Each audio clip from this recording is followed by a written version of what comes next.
I just thought I would do a video about my kids. I'm a proud mom. The son that I went to visit, this kid was truly amazing from the day he was born. He was very, very alert at a very young age and seemed to be like this 6-month-old kid in a room that's having a conversation with a bunch of adults. And it was, he was just taking everything in. There goes the bird. I got an awesome bird too. Likes to talk like me. Um, but anyways, this son of mine was the oldest and really, really, really brilliant. But the school systems all said that he wasn't too bright. And they put him in learning centers to separate him from the classroom. They basically, in this learning center, they physically abused him once, which I really fought big time, and the school system wanted to keep denying that there was a bruise on my son for no reason whatsoever. And they basically put a bunch of kids in a room that they didn't bother having to teach, because as long as they had a category that this kid isn't, these are a group of kids that aren't too smart, so they don't have to be part of the testing that judges whether a school is doing good or bad. Now, the problem with the school system is you had to answer their questions correctly. You couldn't question whether they were right or wrong, or you couldn't ask too many questions or you'll disrupt the class. And if you don't answer exactly the way the school system wants you to answer, then you fail the test. Then the school kind of looks a little bad. And then they kind of lose a little bit of funding. So it was really, really good for them to, keep back some of the smart people. So if you've been in a learning center, that's my experience with having 4 kids that were really, really brilliant. And while they're in this brilliant school system being told how stupid they are, you have to be extremely smart to end up out of that school system sane and actually be able to function in the working world and be successful at it. My kids are. They've had a really, really rough time.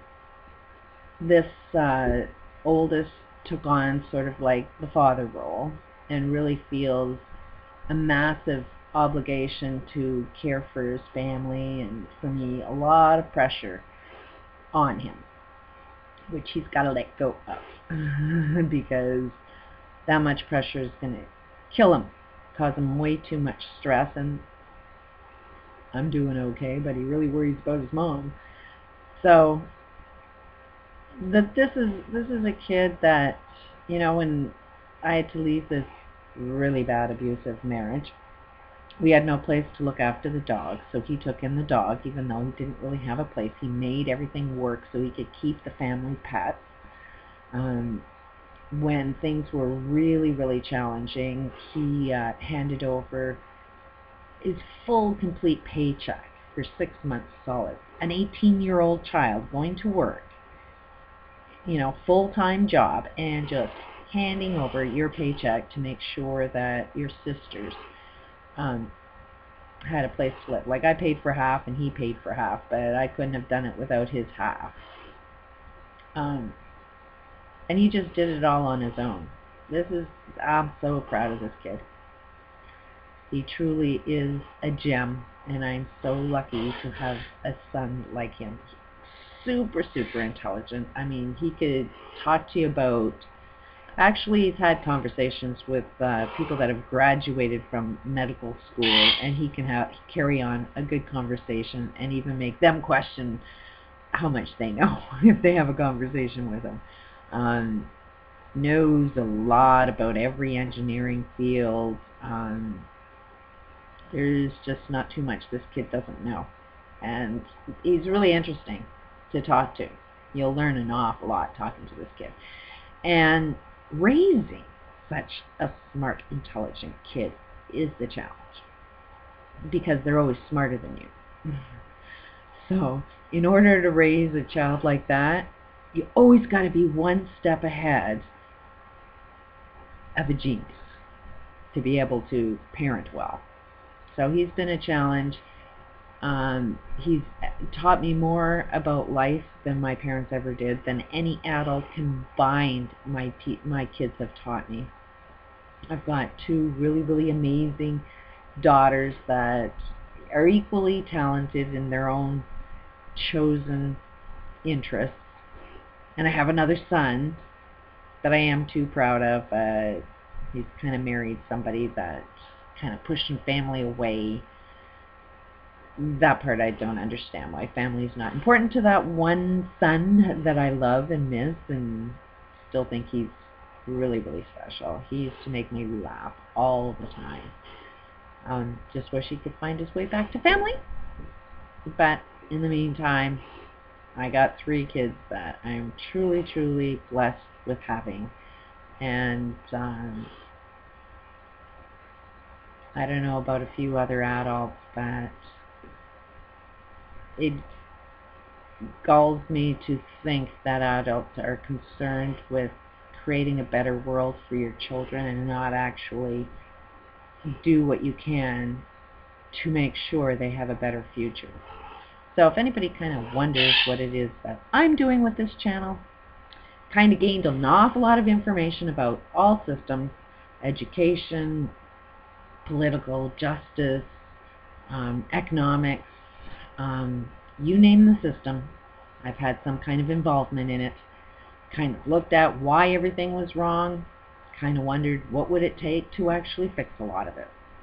And it's a really, really wild what needs to be done to be able to create a completely different system. But there's so much opportunity for change. Opportunity means jobs. Opportunity means, you know, if it's done correctly, you actually earn more and work less. You actually enjoy your life more than what it is now. And it's just like right there for us to create.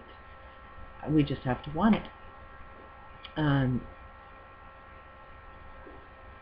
it is, I guess, the hardest part is like we have one matrix. Everything is perfectly connected to create one reality. We all know we want a different reality, but it takes a completely different matrix to support that. But it all starts with changing your mind. Because as it turns out, just about everything you believe is dead, dead wrong. And there's a lot of things that are dead, dead right. The problem is changing what you believe. It's like, how do you get people to stop believing in a religion? That's about as big as the problem is. But all matrix, all of your reality, all starts off with what you believe to be true. And that's where a lot of people are saying, wake up. There's one lie after another lie after another lie, and it's like, it's going to take 100 years to figure out every friggin' lie, only to reveal that lies just unfold truth. So, but you don't want to hear the truth, because the truth is a little painful, because, oops, I was wrong. Yeah, every single one of us were wrong. Me included. Every single person on the planet has at one time believed a lie. And they spread that lie, and probably had kids and taught that lie. Or you went to a job and got paid to tell a lie. Or you went to school and got taught a lie. There's so many lies. But it's just going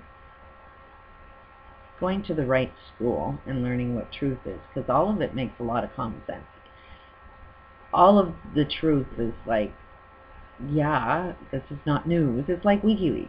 You know, it's like they're releasing a whole pile of truth, but a lot of people are saying this is old news. We've kind of known that. So if this is old news, why is it we didn't know that? If this is all news, then why is it a big deal? There's a lot of things that what you think you know, you think everybody else knows. And that's the biggest problem.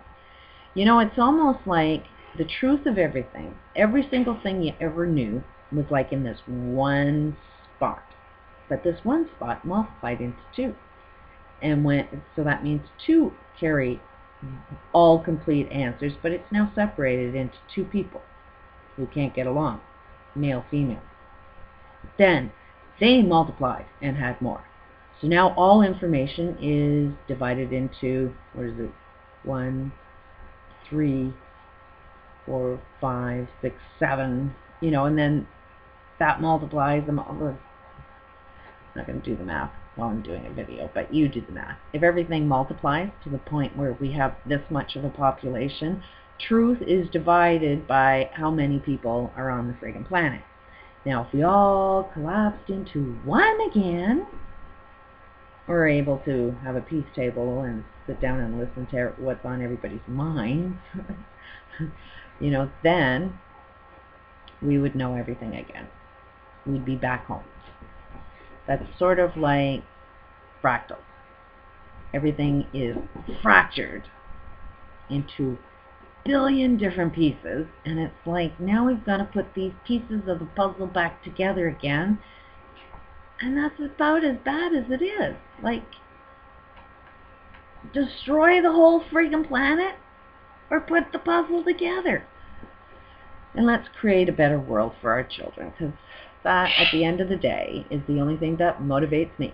Otherwise, I might have been caught up in the greed and not known it, but I need to make a better world for my kids. So I'm hoping there are a few other people that want to kind of just get involved in this, and let's see what we can do in 2011. Peace out.